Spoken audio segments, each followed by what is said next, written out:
So what we're seeing at the moment in terms of how the mainstream is interpreting the stagnation they're currently experiencing is to repeat the explanation that was given in the Great Depression by Alvin Hansen.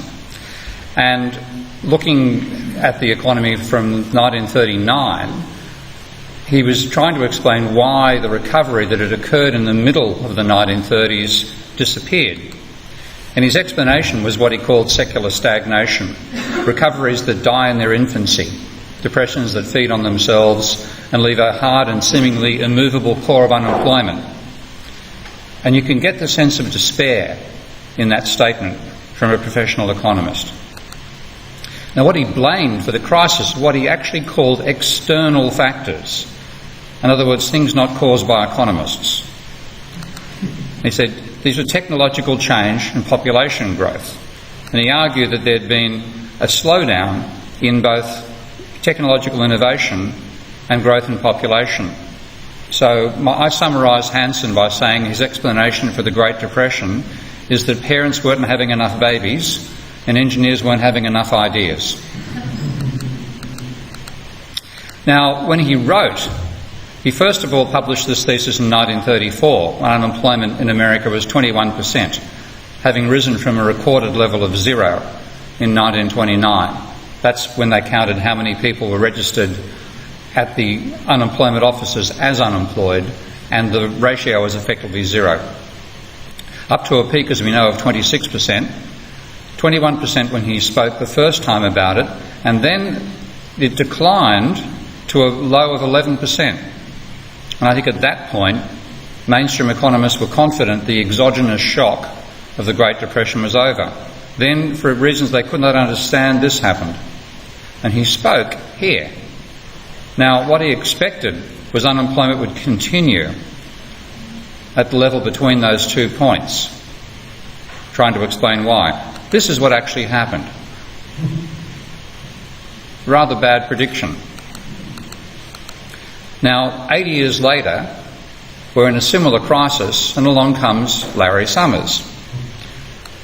Generates exactly the same explanation, but he now has a new piece of terminology I want to explore.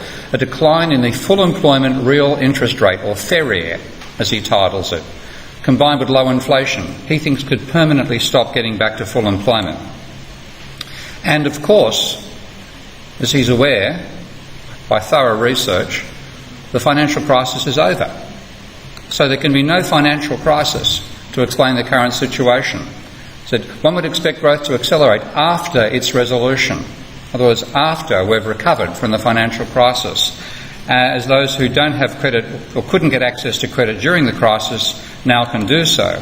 So how can you understand why growth would remain anaemic in the absence of major financial concerns? Ruling out the financial sector as a possible source of the current state of the economy. And he says you'd normally expect interest rates to adjust to bring us back to full employment. But that presumes that they're flexible. And of course the other phenomenon they're now coping with is what they call the zero lower bound, or the ZLB. And I can't help but getting ironic when I read this stuff these days. I think it's time to stop giving them respect and start giving them insults. Not that I haven't been doing that for a while already. But obviously, if you look at the data, then there's no similarities whatsoever between when Hansen spoke in 1934 and Larry Summers today. Level of private debt, obviously irrelevant, isn't it? Nothing similar between the two periods. This is the sort of thing they're ignoring. Let's go back and talk. This FERIER turned up, I think, 20 times in this particular paper. So it's an important new concept. The FERIER levels may have declined. Has anybody here noticed their FERIER levels are lower? Maybe you're not getting enough sunshine, vitamin D. Slower population growth, possibly technological growth, the same explanations as Hansen. Parents aren't having enough children, and engineers aren't having enough ideas. And the cure, how do you cure a FERIER? Well, you need an exogenous event that might drive it back up again. So again, the economy will be rescued by people other than economists. Or maybe as the economy declines, then FERIER will rise. So FERIER is a very important concept. But what is it? Well, I can now reveal that it's actually a recently discovered particle discovered by MIT's CERN laboratory. Now, you all know of CERN, which isn't too far on the French and Swiss border, is that correct? I don't mean that CERN. This is a CERN, same initials for a laboratory in MIT, and it stands for Crazy Economic Rationalizations of Anomalies.